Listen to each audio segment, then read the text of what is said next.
বন্ধুরা, ঈশ্বর এখনই কার্য করতে চান। দেখুন যিরমিয়া এখানে কি বলেছেন, আর তাহারা আমার জাতির ক্ষত কেবল একটু মাত্র সুস্থ করিয়াছে। মনে হয় যেন এটা গুরুতর নয়। এটা এমন হতে পারে না। না, এটা এমন সুস্থতা হবে যা যিশুর আগমন পর্যন্ত স্থায়ী হবে।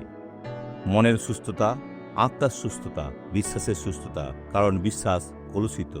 দুর্বল বিশ্বাস কোনো কার্যের নয়। যখন শান্তি নাই তখন শান্তি শান্তি বলিয়াছে, না সব ঠিক আছে, না সব ঠিক নাই। প্রতিদিন একজন ব্যক্তিকে ঈশ্বরের সাথে সঠিক হতে হবে। যে কেউ আমার শিষ্য হতে চায় তাকে নিজেকে অস্বীকার করতে হবে আর নিজে ক্রুশ তুলে আমাকে অনুসরণ করতে হবে, যিশু বলেছেন।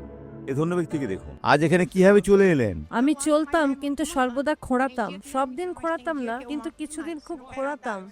কিভাবে খোঁড়াতেন দেখান। হলের মাঝে যান। এখন আপনি না খুলিয়ে চলবেন। এগিয়ে যান। ঈশ্বর আপনার সহবর্তী। বন্ধুরা, এটা শেষ হয়েছে। ঈশ্বরের গৌরব।